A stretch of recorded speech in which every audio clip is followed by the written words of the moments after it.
Shalom, selamat malam, saudara yang dikasihi Tuhan.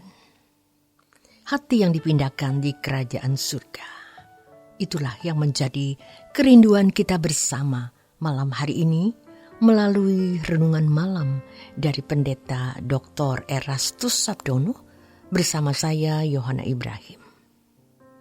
Pikirkan apa yang Allah ingini untuk kita pikirkan. Dan itu harus serius kita lakukan. Untuk itu kita rindu, kita bisa mendengar suara Roh Kudus lebih banyak. Jadi, mari kita persoalkan bagaimana kita bisa memiliki marifat. Jadi, yang tidak perlu dipikirkan, jangan dipikirkan. Sadarkah kita bahwa gadget kita itu penuh dengan hal yang memenuhi pikiran kita yang tidak perlu kita pikirkan? Banyak rasa ingin tahu yang tidak perlu. Untuk apa? Nanti Roh Kudus akan mengajar kita untuk tidak memikirkan apa yang dipikirkan manusia. Tentu, kalau kita bidangnya teknik, kita berpikir tentang teknik. Atau bisnis kita restoran, kita memikirkan tentang restoran. Karena kita melakukan segala sesuatu, baik kita makan atau minum atau melakukan sesuatu yang lain, kita lakukan semua untuk kemuliaan Allah. Baca Alkitab, renungkan firman Tuhan, pikirkan Tuhan, pikirkan firman-Nya. Kita akan sangat menyesal kalau tidak melakukan ini.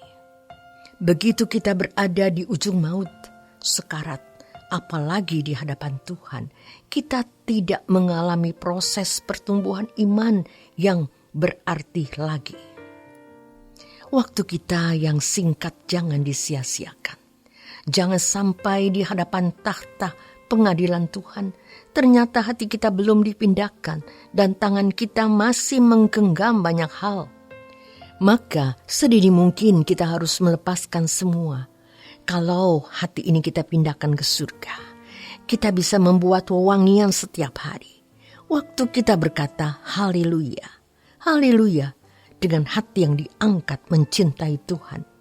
Tuhan mencium harum. Kalau dulu persembahan dalam bentuk binatang yang dipotong-potong, tapi sekarang dalam roh dan kebenaran. Jangan sampai kita meninggal dunia, kita tidak pernah membuat kurban yang berbau harum.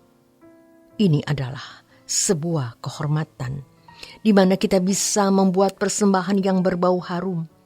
Itu bukan karena kita cakap bernyanyi, vokal kita bagus, melainkan hati yang bersih, yang hari demi hari tidak dikotori oleh percintaan dunia, atau dosa, atau kebencian, atau dendam. Coba kita pikirkan dengan jujur apa yang Tuhan butuhkan dari kita. Perpuluhan, kolekte, kita memang seyogianya harus ikut mengambil bagian dalam mendukung pelayanan. Tetapi apa yang Tuhan kehendaki sebenarnya? Tuhan tidak memerlukan apa-apa, dan sebenarnya Tuhan juga tidak butuh siapa-siapa. Tapi kalau sampai Tuhan bisa disenangkan oleh kita, mengapa kita tidak gunakan kesempatan ini? Banyak orang mau menjadi pelayan Tuhan, karenanya mereka sekolah pendeta dan menjadi aktivis. Di mana letak senangnya Tuhan? Jika kesenangan Tuhan sebatas kita mengambil bagian dalam kegiatan gereja, maka betapa banyak orang yang tidak bersentuhan dengan kegiatan pelayanan gereja. Tetapi semua kita bisa membuat keharuman. Jadi yang Tuhan mau adalah hati yang dipindahkan di kerajaan surga. Maka, mengapa kita tidak gunakan kesempatan ini? Pikirkan apa yang Allah pikirkan. Makanya kalau kita dibawa orang ke percakapan yang tidak perlu, tidak usah kita ikut, kita diam saja. Hidup kita tidak lama, apalagi yang kita cari. Kita bisa menjadi berkat, namun kita harus berani beda. Pikirkan apa yang Allah pikirkan. Kalau kita tidak memikirkan apa yang Allah pikirkan, walaupun itu kelihatannya baik dan tidak melanggar etika, namun pasti akan menghambat pertumbuhan rohani kita. tidak membuat kita mencapai puncak.